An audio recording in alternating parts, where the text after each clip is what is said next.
Hi all, welcome to my mentor PSC app. നമ്മൾ current affairs ആണ് ഇന്നത്തെ class discuss ചെയ്യുന്നത്. വരാൻ പോകുന്ന അസിസ്റ്റൻറ്റ് സെയിൽസ്മാൻ എക്സാമിന് നമുക്ക് നോക്കേണ്ട ഒരു 50 ഇന്ത്യയുമായി ബന്ധപ്പെടുന്ന 50 കറണ്ട് അഫയേഴ്സിൻ്റെ പോയിന്റുകളാണ് നമ്മൾ ഇന്നത്തെ ക്ലാസ്സിൽ എളുപ്പത്തിൽ നോക്കുന്നത്. നമുക്ക് ഓരോന്നായിട്ട് നോക്കാം. ആദ്യം അണ്ടർ-19 വനിതാ 2020 ലോകകപ്പ് ക്രിക്കറ്റിൽ സെഞ്ചുറി നേടിയ ആദ്യ താരമെന്ന റെക്കോർഡ് സ്വന്തമാക്കിയത് ആരാണ്? തെലങ്കാനയുടെ ജി തൃഷയാണ്. തെലങ്കാനയിൽ നിന്നുള്ള ജി തൃഷയ്ക്കാണ് അണ്ടർ-19 വനിതാ 20 ലോകകപ്പിൽ എന്ത് നേടുന്നത്? സെഞ്ചുറി നേടുന്ന ആദ്യ താരമെന്ന റെക്കോർഡ് സ്വന്തമാക്കിയിരിക്കുന്നത്. ഓക്കെ ആണല്ലോ. അടുത്തത് ഇന്ത്യയിലെ ആദ്യ ദേശീയ സഹകരണ സർവകലാശാല. ഇന്ത്യയിലെ ആദ്യത്തെ ദേശീയ സഹകരണ സർവകലാശാല നിലവിൽ വരുന്നത് എവിടെയാണെന്ന് ചോദിച്ചാൽ അത് ഗുജറാത്തിലാണ്. ഗുജറാത്തിലെ ആനന്ദിലാണ് സഹകരണ സർവകലാശാല നിലവിൽ വരുന്നത്. ഓക്കെ ആണല്ലോ. അപ്പം 2 പോയിന്റുകൾ പഠിച്ചു. ആദ്യം നമ്മൾ സെഞ്ചുറി നേടിയത് ജി തൃഷയാണ്. അണ്ടർ-19 വനിതാ 2020 ലോകകപ്പിലാണ്. മറ്റൊന്ന് ആദ്യത്തെ ദേശീയ സഹകരണ സർവകലാശാല നിലവിൽ വരുന്നത് ഗുജറാത്തിലാണ്. ഗുജറാത്തിലെ ആനന്ദിലാണ്. അടുത്തത് നഗോബ ജാതര ഉത്സവം അഥവാ നഗോബ ജാതര ട്രൈബൽ ഫെസ്റ്റിവൽ ആഘോഷിക്കുന്നത് ഏത് സംസ്ഥാനത്തെയാണ്? അപ്പം സംസ്ഥാനവുമായി ബന്ധപ്പെടുന്ന ഒരു ഫെസ്റ്റിവലാണ്. ഏതാണ്? നഗോബ ജാതര എന്ന് പറയുന്ന ഉത്സവം ഏത് സംസ്ഥാനത്താണെന്ന് ചോദിച്ചാൽ അത് തെലങ്കാനയാണ്. തെലങ്കാനയിൽ ആഘോഷിക്കുന്ന ഒരു ഉത്സവമാണ് ഏത്? നഗോബ ജാതര ഉത്സവം എന്ന് പറയുന്നത്. ഇതിന് മുന്നത്തെ ഒരു ക്ലാസ്സിൽ നമ്മൾ സ്ട്രോബെറി ഫെസ്റ്റിവലിനെ കുറിച്ച് ഡിസ്കസ് ചെയ്തിട്ടുണ്ടായിരുന്നു. സ്ട്രോബെറി ഫെസ്റ്റിവൽ ഏത് സംസ്ഥാനത്താണ് ആഘോഷിച്ചത്? മേഘാലയയിലാണ്. ഓക്കെ ആണല്ലോ. ഓക്കെ, അപ്പം ഒരു ഉത്സവം കൂടി നമ്മൾ പഠിച്ചു. അടുത്തത് ISROയുടെ 2ാമത്തെ റോക്കറ്റ് വിക്ഷേപണ കേന്ദ്രം നിലവിൽ വരാൻ പോകുന്നു. അതെവിടെയാണ് എന്ന് ചോദിച്ചാൽ അത് തമിഴ്നാട്ടിലാണ്. തമിഴ്നാട്ടിലെ കുലശേഖരപട്ടണം ജില്ലയിലെ തൂത്തുക്കുടിയിലാണ് ISROയുടെ 2ാമത്തെ റോക്കറ്റ് വിക്ഷേപണ കേന്ദ്രം നിലവിൽ വരാൻ പോകുന്നത്. ക്ലിയർ ആണല്ലോ. ഓക്കെ, അടുത്തത് 38ാമത് 2025 38ാമത് ദേശീയ ഗെയിംസിന് വേദിയായിരുന്നത് എവിടെയാണ്? ഉത്തരാഖണ്ഡിലാണ്. ഉത്തരാഖണ്ഡിൽ വെച്ചിട്ടാണ് ദേശീയ ഗെയിംസ് നടന്നിട്ടുള്ളത്. ക്ലിയർ ആണല്ലോ. അടുത്തത് കാലാവസ്ഥാ വ്യതിയാന ദൗത്യം ആരംഭിച്ച ആദ്യ ഇന്ത്യൻ സംസ്ഥാനം എന്നുള്ളത് ആരാണ്? തമിഴ്നാടാണ്. അപ്പം എന്താണ്? കാലാവസ്ഥാ വ്യതിയാന ദൗത്യം ആരംഭിച്ച ഇന്ത്യൻ സംസ്ഥാനം ഏതാണ്? തമിഴ്നാടാണ്. അത്രയും പോയിന്റ് ക്ലിയർ ആണല്ലോ. ഓക്കെ, അടുത്ത് നോക്കാം. സൗത്ത് ഇന്ത്യൻ എഡ്യൂക്കേഷൻ സൊസൈറ്റിയുടെ പൊതു നേതൃത്വത്തിലുള്ള Shri Chandrasekharendra Saraswati national eminence award എന്നാണ്. Shri Chandrasekharendra Saraswati national eminence award ലഭിച്ചത് ആർക്കാണ് എന്ന് ചോദിച്ചാൽ ഇന്ത്യയുടെ വിദേശകാര്യമന്ത്രി ആരാണ്? എസ് ജയശങ്കർ ആണ്. അദ്ദേഹത്തിനാണ് ആ അവാർഡ് ലഭിച്ചിട്ടുള്ളത്. എന്താണ്? സൗത്ത് ഇന്ത്യൻ എഡ്യൂക്കേഷൻ സൊസൈറ്റിയുടെ പൊതു നേതൃത്വത്തിലുള്ള Shri Chandrasekharendra Saraswati national eminence award ലഭിച്ചിരിക്കുന്നത് ആർക്കാണ്? എസ് ജയശങ്കറിനാണ്. അദ്ദേഹം നമ്മുടെ വിദേശകാര്യമന്ത്രിയാണ്. ഓക്കെ ആണല്ലോ. ഓക്കെ, നെക്സ്റ്റ് എന്താണ്? പ്രഥമ ഖോ പുരുഷ ലോകകപ്പിലെ ഇന്ത്യൻ ടീമിൽ ഇടം നേടിയ മലയാളി ആരാണ്? നമ്മൾ ഖോ വേൾഡ് കപ്പിനെ കുറിച്ചുള്ള ക്ലാസ്സുകളിലൊക്കെ കഴിഞ്ഞ കറണ്ട് അഫയേഴ്സ് ക്ലാസ്സിലൊക്കെ നമ്മൾ പഠിച്ചിട്ടുണ്ട്. ഇന്ത്യയാണ് അതിന് ആതിഥേയത്വം വഹിച്ചത്. അതിലെ പുരുഷ വിഭാഗത്തിലും വനിതാ വിഭാഗത്തിലും കിരീടം നേടിയത് ഇന്ത്യയാണ്. ഇതൊക്കെ നമ്മൾ പഠിച്ചതാണ്. നമ്മുടെ ഈ പറയുന്ന ഖോ പുരുഷ ലോകകപ്പിൽ ഇന്ത്യൻ ടീമിൽ ഇടം നേടിയ ഒരു മലയാളി ഉണ്ട്. ആ മലയാളിയുടെ പേരെന്താണ്? ബി നിഖിലാണ്. എന്താണ്? ബി നിഖിലാണ്. ഓക്കെ ആണല്ലോ. അപ്പം പ്രഥമ ഖോ ലോകകപ്പിന് വേദിയായത് ഇന്ത്യയാണ്. ഇന്ത്യയിൽ നമ്മുടെ ഡൽഹിയിൽ വെച്ചിട്ടാണ് ഈ പറയുന്ന ലോകകപ്പ് നടന്നിട്ടുള്ളത്. വിജയികളായത് 2 വിഭാഗത്തിലും വിജയികളായിരിക്കുന്ന ആരാണ്? ഇന്ത്യ തന്നെയാണ്. ഇന്ത്യയിൽ വെച്ചിട്ടാണ് നടന്നത്. ക്ലിയർ ആണല്ലോ. ഓക്കെ, അടുത്തത് 2025 റിപ്പബ്ലിക് ദിനാഘോഷത്തിൻ്റെ മുഖ്യ അതിഥി ആരായിരുന്നു? നമുക്കറിയാം, ഇന്തോനേഷ്യയുടെ പ്രസിഡന്റ് ആയിട്ടുള്ള ആരാണ്? പ്രഭാവോ സുബിയാന്തോ ആണ് 2025 റിപ്പബ്ലിക് ദിനാഘോഷത്തിന്റെ മുഖ്യ അതിഥിയായിട്ട് എത്തിയിട്ടുള്ളത്. ക്ലിയർ ആണല്ലോ. ഓക്കെ, അടുത്ത എന്താണ്? പ്രതിരോധത്തിലും നിയമനിർവഹണത്തിലും യുവാക്കളെ ശാക്തീകരിക്കാൻ ലക്ഷ്യമിട്ടുള്ള പാർത്ത് യോജന പദ്ധതി ആരംഭിച്ചത് ഏത് സംസ്ഥാനത്തിലാണ്?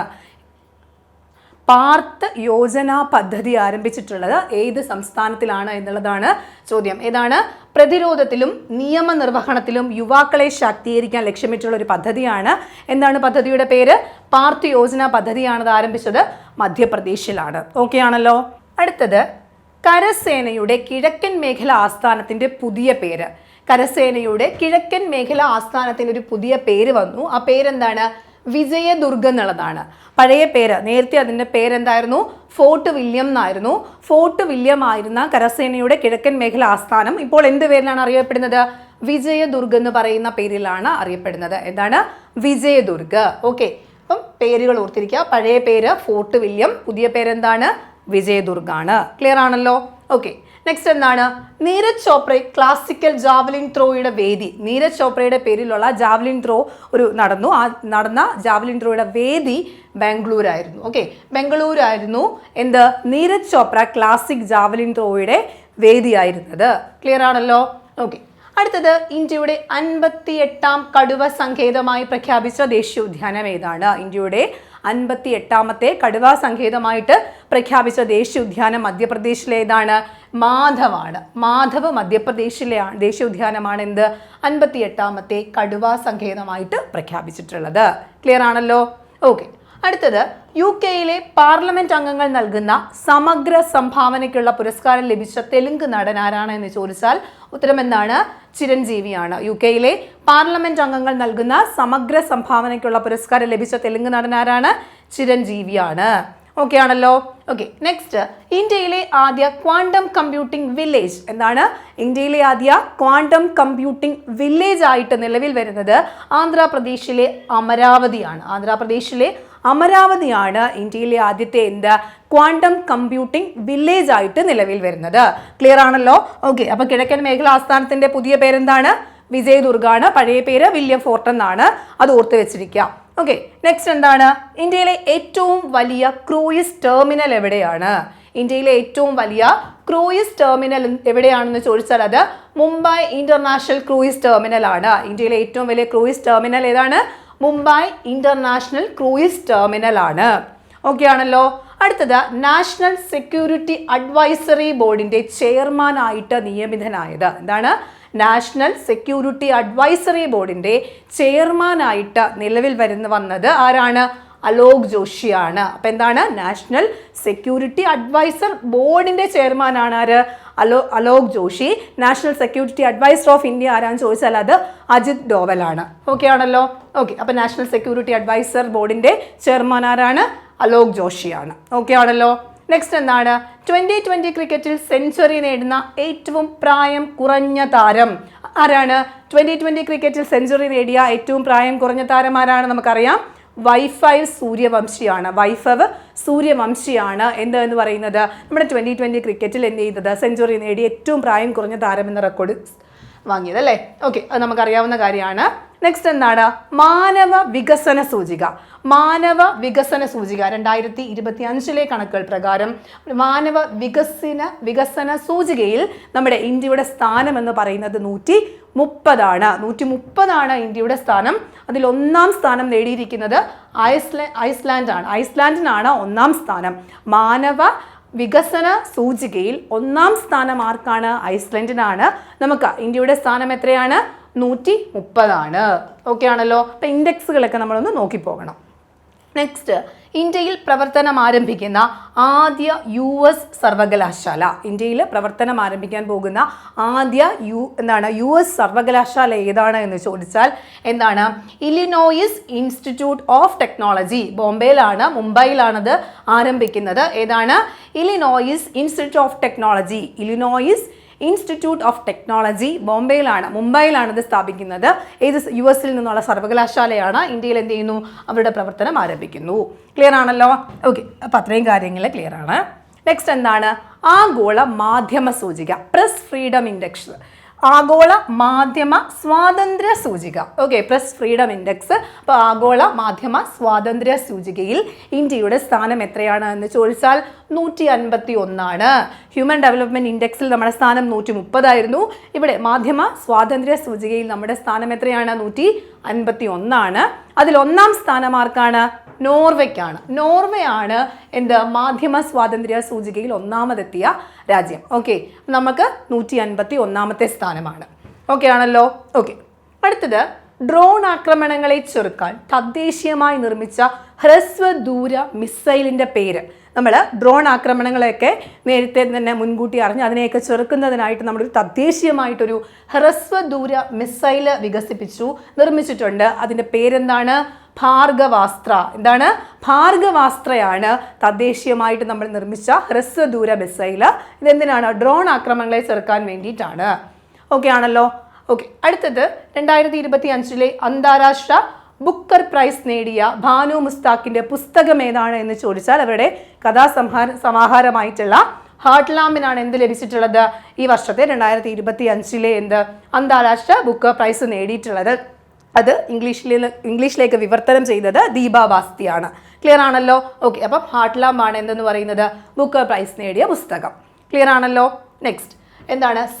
സെബിയുടെ, അതായത് securities and exchange board of India, securities and exchange board of ഇന്ത്യയുടെ എന്താണ് മേധാവിയായി ചുമതലയേറ്റ വ്യക്തി ആരാണ്? അപ്പം ഇതിൻ്റെ മേധാവിയായി ചുമതലയേറ്റ വ്യക്തിയുടെ പേരെന്താണ്? തുഹിൻ കാന്ത പാണ്ഡെ. എന്താണ്? തുഹിൻ കാന്ത പാണ്ഡെ എന്നുള്ള ആ വ്യക്തിയാണ് എന്ത് ചെയ്തിട്ടുള്ളത്? നമ്മുടെ സെബിയുടെ മേധാവിയായിട്ട് ചുമതലയേറ്റിട്ടുള്ളത്. പേരെന്താണ്? തുഹിൻ കാന്ത പാണ്ഡെ. തുഹിൻ കാന്ത പാണ്ഡെയാണ് സെബിയുടെ ഇപ്പോഴത്തെ മേധാവി. ഓക്കെ ആണല്ലോ. നെക്സ്റ്റ് എന്താണ്? രാജ്യത്തെ ആദ്യ വനിതാ നിയമ സെക്രട്ടറി ആയി നിയമിതയായ വ്യക്തി ആരാണ്? നമ്മുടെ രാജ്യത്തെ ആദ്യ വനിതാ നിയമ സെക്രട്ടറി ആയിട്ട് നിയമിതയായ വ്യക്തിയുടെ പേരെന്താണ്? ഡോക്ടർ അഞ്ജു രതി റാണ. എന്താണ്? ഡോക്ടർ അഞ്ജു രതി റാണയാണ് നമ്മുടെ ഇന്ത്യയുടെ ആദ്യത്തെ എന്താണ് വനിതാ നിയമ സെക്രട്ടറി ആയിട്ട് നിയമിതയായിട്ടുള്ള വനിത. ഓക്കെ ആണല്ലോ. ഓക്കെ, പേരെന്താണ്? ഡോക്ടർ അഞ്ജു രതി റാണയാണ്. ക്ലിയർ ആണല്ലോ. ഓക്കെ, അടുത്തത് റിപ്പബ്ലിക് ദിനത്തിൽ സാധാരണ നമുക്ക് അവധിയാണ്.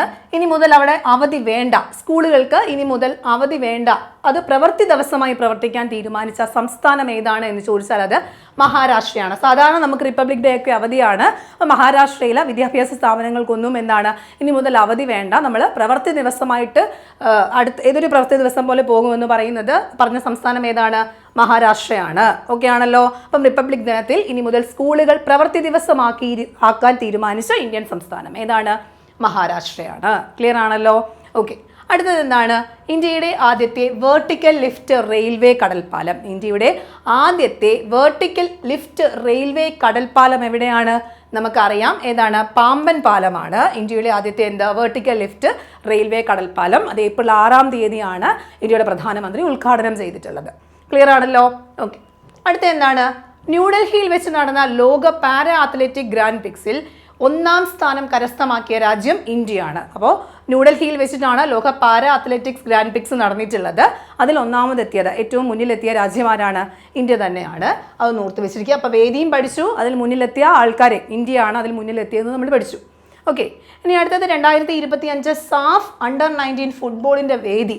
2025 സാഫ് അണ്ടർ-19 ഫുട്ബോളിൻ്റെ വേദി എന്ന് പറയുന്നത് അരുണാചൽ പ്രദേശ് ആയിരുന്നു. അരുണാചൽ പ്രദേശിൽ വെച്ചിട്ടാണ് സാഫ് അണ്ടർ-19 ഫുട്ബോൾ മത്സരം നടന്നിട്ടുള്ളത്. ക്ലിയർ ആണല്ലോ. ഓക്കെ, അടുത്തത് പായ്വഞ്ചിയിൽ ലോകം ചുറ്റിയ ആദ്യ ഇന്ത്യൻ വനിതകൾ.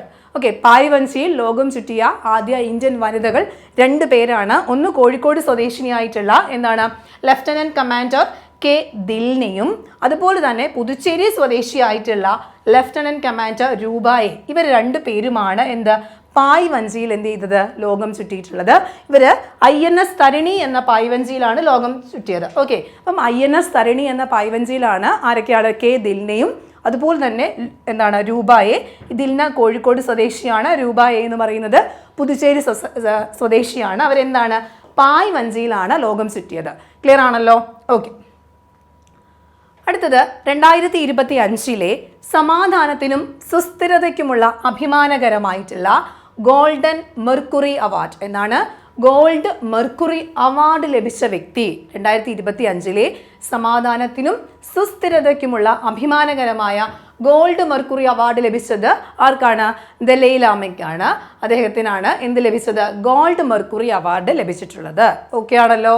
ഓക്കെ, അടുത്തത് 2027 നടക്കുന്ന ബിംസ്റ്റെക് ഗെയിംസിന് ആതിഥേയത്വം വഹിക്കുന്നത് നമ്മുടെ രാജ്യമാണ്. 2027 ബിംസ്റ്റെക് ഗെയിംസ് നടക്കുന്നത്. അതെവിടെ വെച്ചാണ് നടക്കുന്നത്? നമ്മുടെ ഇന്ത്യയിൽ വെച്ചിട്ടാണ് 2027 ബിംസ്റ്റെക് ഗെയിംസ് നടക്കുന്നത്. ഓക്കെ ആണല്ലോ. ഓക്കെ, അടുത്തത് ഇന്ത്യൻ സമുദ്ര മേഖലയിലെ ഏറ്റവും ഉയർന്ന ബഹുമതിയായ സാഗർ സമ്മാൻ വരുണ അവാർഡ്. സാഗർ സമ്മാൻ വരുണ അവാർഡ് നേടിയത് രാജേഷ് ഉണ്ണിയാണ്. എന്നാൽ അദ്ദേഹത്തിൻ്റെ പേര് രാജേഷ് ഉണ്ണിയാണ്. ഇന്ത്യയിൽ സമുദ്രമേഖലയിലെ ഏറ്റവും ഉയർന്ന പുരസ്കാരമാണ് സാഗർ സമ്മാൻ. വരുണ അവാർഡ് ജേതാവ് ആരാണ്? രാജേഷ് ഉണ്ണിയാണ്. ക്ലിയർ ആണല്ലോ? ഓക്കെ. അടുത്തത്, ആണവ അന്തർവാഹിനികൾക്കും യുദ്ധക്കപ്പലുകൾക്കുമായി പുതിയ ഭൂഗർഭ നേവൽ ബേസ് നിർമ്മിക്കുന്നത്. ഓക്കെ, അപ്പം ആണവ അന്തർവാഹിനികൾക്കും അതുപോലെ തന്നെ യുദ്ധക്കപ്പലുകൾക്കും ഒക്കെ ആയിട്ടൊരു ഭൂഗർഭ നേവൽ ബേസ് നിർമ്മിക്കുന്നത് എവിടെയാണ്? ആന്ധ്രാപ്രദേശിലെ റാംബില്ലിയിലാണ്. ആന്ധ്രാപ്രദേശിലെ റാംബില്ലിയിലാണ് നമ്മുടെ ആണവ അന്തർവാഹിനികൾക്ക് വേണ്ടിയിട്ടും അതുപോലെ തന്നെ യുദ്ധക്കപ്പലുകൾക്കുമായിട്ടുള്ളൊരു ഭൂഗർഭ ബേസ് നിർമ്മിക്കുന്നത്. ഓക്കെ ആണല്ലോ? എന്താണ് പേര്? റാംബില്ലി. എവിടെയാണ്? ആന്ധ്രാപ്രദേശിലാണ്. ഓക്കെ. ഇനി 2025 രാഷ്ട്രപതി ദ്രൗപദി മുർമുവിന് സിറ്റി കീ ഓഫ് ഓണർ എന്ന ബഹുമതി നൽകി ആദരിച്ച രാജ്യം ഏതാണ് എന്ന് ചോദിച്ചാൽ പോർച്ചുഗലാണ് നമ്മുടെ രാഷ്ട്രപതിക്ക് എന്ത് ബഹുമതി നൽകിയത്? സിറ്റി കീ ഓഫ് ഓണർ എന്ന ബഹുമതി നൽകി രാഷ്ട്രപതി ആചരിച്ചത്. ഓക്കെ ആണല്ലോ? അപ്പം അത് ഏത് രാജ്യമാണ് എന്ന് ചോദിച്ചാൽ അതിന് ഉത്തരം എന്താണ്? പോർച്ചുഗലാണ്. ഓക്കെ. അടുത്തത് 2025 ഏപ്രിലിൽ അന്തരിച്ച തെലങ്കാനയുടെ വൃക്ഷമനുഷ്യൻ എന്നറിയപ്പെടുന്ന വ്യക്തി. അപ്പം ഇദ്ദേഹത്തിന് പത്മശ്രീ 2017 പത്മശ്രീ ലഭിച്ചിട്ടുണ്ട്. അദ്ദേഹത്തിന്റെ പേരെന്താണ്? ദാരിപ്പള്ളി രാമയ്യ. അപ്പം ദാരിപ്പള്ളി രാമയ്യ എന്ന് പറയുന്ന വ്യക്തി 2025 ഏപ്രിൽ അന്തരിച്ചു. അദ്ദേഹത്തിനെ വൃക്ഷം മനുഷ്യൻ എന്നായിരുന്നു അറിയപ്പെടുന്നത്. അദ്ദേഹത്തെ രാജ്യം എന്ത് ചെയ്തിട്ടുണ്ട്? പത്മശ്രീ ഒക്കെ നൽകി ആദരിച്ചിട്ടുള്ള വ്യക്തിയാണ്. അദ്ദേഹത്തിന്റെ പേരെന്താണ്? ദാരിപ്പള്ളി രാമയ്യ. ക്ലിയർ ആണല്ലോ? ഓക്കെ. അടുത്തത്, ഇന്ത്യയുടെ തെറ്റായ ഭൂപടം ചിത്രീകരിച്ചതിനെ തുടർന്ന് ഗൂഗിൾ വിലക്ക് ഏർപ്പെടുത്തിയിട്ടുള്ള ചൈനീസ് ഭൂപട ആപ്പ് ഏതാണ് എന്നുള്ളതാണ്. അപ്പോൾ നമ്മുടെ ഭൂപടം തെറ്റായ രീതിയിൽ കാണിച്ചിട്ടുള്ള ചൈനീസ് ഭൂപട ആപ്പ് ആയിട്ടുള്ള ആബ്ലോയെ എന്ത് ചെയ്തിട്ടുണ്ട്? ഗൂഗിള് വിലക്ക് ഏർപ്പെടുത്തിയിട്ടുണ്ട്. അപ്പം ഏതാണ് ആപ്പ്? ആബ്ലോ എന്ന് പറയുന്ന ആപ്പിനാണ് വിലക്ക് ഏർപ്പെടുത്തിയിട്ടുള്ളത്. ക്ലിയർ ആണല്ലോ? ഓക്കെ. അടുത്തത്, ലേസർ ഉപയോഗിച്ച് ശത്രുവിനെ നേരിടുന്ന സാങ്കേതിക വിദ്യ സ്വന്തമാക്കുന്ന 4ാമത്തെ രാജ്യമായിട്ട് ഇന്ത്യ മാറിയിട്ടുണ്ട്. അപ്പോൾ ലേസർ ഉപയോഗിച്ച് എന്ത് ചെയ്യുകയാണ്? നമ്മൾ ശത്രുവിനെ നേരിടുന്ന തരത്തിലുള്ള സാങ്കേതിക വിദ്യകളൊക്കെ സ്വന്തമാക്കുന്ന 4ാമത്തെ രാജ്യമാണ് ഇന്ത്യ. 1ാമത്തെ രാജ്യം US, 2 റഷ്യ, ചൈന എന്നിവയാണ് മറ്റ് രാജ്യങ്ങൾ. ഓക്കെ ആണല്ലോ? അതിൽ 4ാം സ്ഥാനം എത്തിയിരിക്കുന്നത് നമ്മളാണ്. ഓക്കെ. അടുത്തത്, 1975 ഇന്ത്യ ഹോക്കി ലോകകപ്പ് വിജയിച്ചതിൻ്റെ 50ാം വാർഷികത്തോടനുബന്ധിച്ച് പുറത്തിറക്കിയിട്ടുള്ള പുസ്തകം. നമ്മൾ ഹോക്കി ലോകകപ്പ് നേടിയ 1975, അതിനുശേഷമുള്ള 50 വർഷം കഴിഞ്ഞു. അപ്പോൾ 50 വർഷമായപ്പോൾ ഒരു ബുക്ക് പുറത്തിറക്കി. ആ ബുക്കിൻ്റെ പേരെന്താണ്? March of glory. എന്താണ് ബുക്കിൻ്റെ പേര്? മാർച്ച് ഓഫ് ഗ്ലോറി എന്ന് പറയുന്ന പേരിലുള്ള പുസ്തകം എന്ത് ചെയ്തിട്ടുണ്ട്? നമ്മൾ പുറത്തിറക്കിയിട്ടുണ്ട്. 1975 പുറത്തിറങ്ങിയ ഇന്ത്യ ലോകകപ്പ് നേടി അതിൻ്റെ 50ാം വാർഷികത്തിൽ പുറത്തിറങ്ങിയ പുസ്തകമാണ് ഏത്? മാർച്ച് ഓഫ് ഗ്ലോറി എന്ന് പറയുന്ന പുസ്തകം. ക്ലിയർ ആണല്ലോ? ഓക്കെ. അടുത്തത്, ഇന്ത്യയുടെ ആദ്യ ഡാർക്ക് സ്കൈ റിസർവ് പാർക്ക്. ഇന്ത്യയിലെ ആദ്യത്തെ ഡാർക്ക് സ്കൈ റിസർവ് പാർക്ക് എന്ന് പറയുന്നത് പെഞ്ച് ടൈഗർ റിസർവ് ആണ്. മഹാരാഷ്ട്രയിലെ പെഞ്ച് ടൈഗർ റിസർവ് ആണ് ഇന്ത്യയിലെ ആദ്യത്തെ ഡാർക്ക് സ്കൈ റിസർവ് പാർക്ക് എന്ന് പറയുന്നത്. ക്ലിയർ ആണല്ലോ? ഓക്കെ. അടുത്തത് സൗരയൂഥത്തിലെ ചിഹ്നഗ്രഹമായിട്ടുള്ള 2005 EX-296 ഏത് ഇന്ത്യൻ ശാസ്ത്രജ്ഞന്റെ പേരിലാണ് നാമകരണം ചെയ്തത് എന്ന് ചോദിച്ചു കഴിഞ്ഞാൽ പ്രൊഫസർ ജയന്ത് മൂർത്തി എന്ന് പറയുന്ന ശാസ്ത്രജ്ഞന്റെ പേരിലാണ് ചിഹ്നഗ്രഹം അറിയപ്പെടുന്നത്. 2005 EX-296 എന്ന് പറയുന്ന ചിഹ്നഗ്രഹം പ്രൊഫസർ ജയന്ത് മൂർത്തിയുടെ പേരിലാണ് നാമകരണം ചെയ്തിരിക്കുന്നത്. ക്ലിയർ ആണല്ലോ? ഓക്കെ. അപ്പം ആ ചിഹ്നഗ്രഹത്തിന് ഇദ്ദേഹത്തിന്റെ പേര് നൽകി. അടുത്ത രാജ്യത്തെ ആദ്യത്തെ സ്കിൽ ഇന്ത്യ സെന്റർ. രാജ്യത്തെ ആദ്യ സ്കിൽ ഇന്ത്യ സെന്റർ നിലവിൽ വരുന്നത് എവിടെയാണ്? സാമ്പൽപൂർ. ഒഡീഷയിലെ സാമ്പൽപൂർ ആണ് രാജ്യത്തെ ആദ്യ സ്കിൽ ഇന്ത്യ സെന്റർ നിലവിൽ വരുന്നത്. ഓക്കെ ആണല്ലോ? നെക്സ്റ്റ് ഇന്ത്യയിലെ ആദ്യത്തെ ജിയോ സയൻസ് മ്യൂസിയം എവിടെയാണ്? ഇന്ത്യയിലെ ആദ്യത്തെ ജിയോ സയൻസ് മ്യൂസിയം എവിടെയാണ് എന്ന് ചോദിച്ചാൽ അത് മധ്യപ്രദേശിലെ ഗ്വാളിയോറിലാണ്. ഇന്ത്യയിലെ ആദ്യത്തെ ജിയോ സയൻസ് മ്യൂസിയം എവിടെയാണ്? മധ്യപ്രദേശിലെ ഗ്വാളിയോറിലാണ്. ക്ലിയർ ആണല്ലോ? ഓക്കെ. അടുത്തത്, നൂതന സാങ്കേതിക വിദ്യയുടെ സഹായത്തോടെ വികസിപ്പിച്ചിട്ടുള്ള ഇന്ത്യയുടെ ആദ്യത്തെ മൈക്രോ ആൽഗെ ലിക്വിഡ് ട്രീ.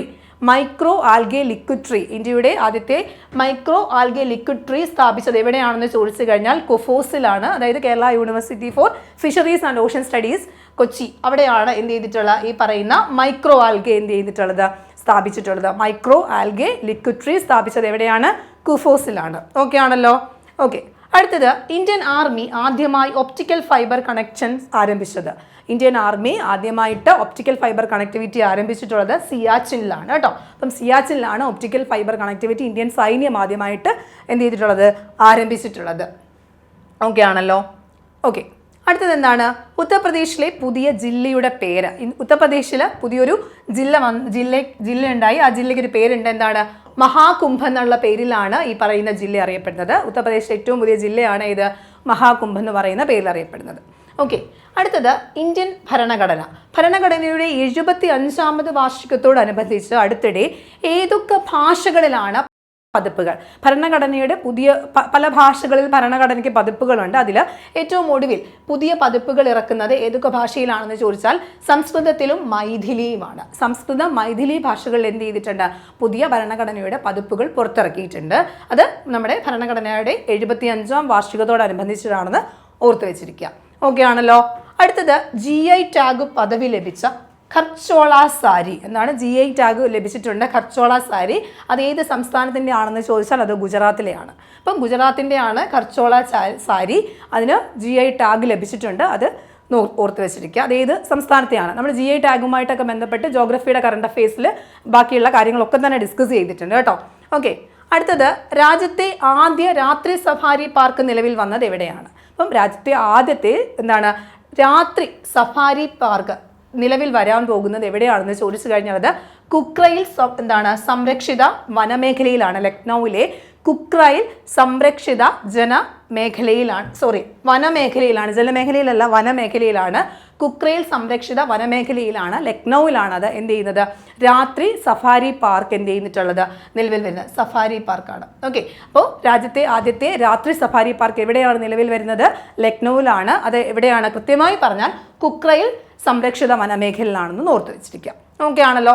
അടുത്തത് അടുത്തിടെ അന്തരിച്ച പ്രകൃതി സംരക്ഷണത്തിനായി ജീവിതം ഒഴിഞ്ഞു വെക്കുകയും സസ്യങ്ങളുടെ വിജ്ഞാനകോശം എന്നറിയപ്പെടുകയും ചെയ്ത പത്മശ്രീ ജേതാവ് കൂടിയായിട്ടുള്ളൊരു വ്യക്തി. അപ്പം തുളസി ഗൗഡയാണ്. അപ്പം എന്താണ് തുളസി ഗൗഡ ഈ അടുത്ത കാലത്ത് അന്തരിച്ചു. അവരെ അറിയപ്പെടുന്നത് സസ്യങ്ങളുടെ വിജ്ഞാനകോശം എന്നൊക്കെ അറിയപ്പെട്ടിട്ടുണ്ടായിരുന്നു. 2021 അവർക്ക് പത്മശ്രീ ലഭിച്ചിട്ടുണ്ട്. അപ്പം ആ വ്യക്തിയുടെ പേര് ഓർത്തു വെച്ചിരിക്കുക. എന്താണ് പേര്? തുളസി ഗൗഡയാണ്. അവർ അന്തരിച്ചു. നമ്മൾ ആ ഒരു പേര് കൂടി ഓർത്ത് വെച്ചിരിക്കുക. ഓക്കെ ആണല്ലോ. ഓക്കെ, അപ്പോൾ ഇത്രയും പോയിന്റുകൾ നമ്മൾ 50 പോയിന്റുകളാണ് നമ്മൾ ഇന്നത്തെ ഒരു ക്ലാസ് ഡിസ്കസ് ചെയ്തിട്ടുള്ളത്. അതിൽ നമ്മൾ കുറച്ച് പോയിന്റുകൾ റിവിഷനായിട്ടും മറ്റു കുറച്ച് പോയിന്റുകൾ പുതിയതായിട്ടുള്ള പോയിന്റുകളാണ്. അപ്പോൾ ഇത്രയും പോയിന്റുകൾ നിങ്ങൾ കൃത്യമായി പഠിക്കുക. മറ്റൊരു ക്ലാസ്സിൽ വീണ്ടും കാണാം.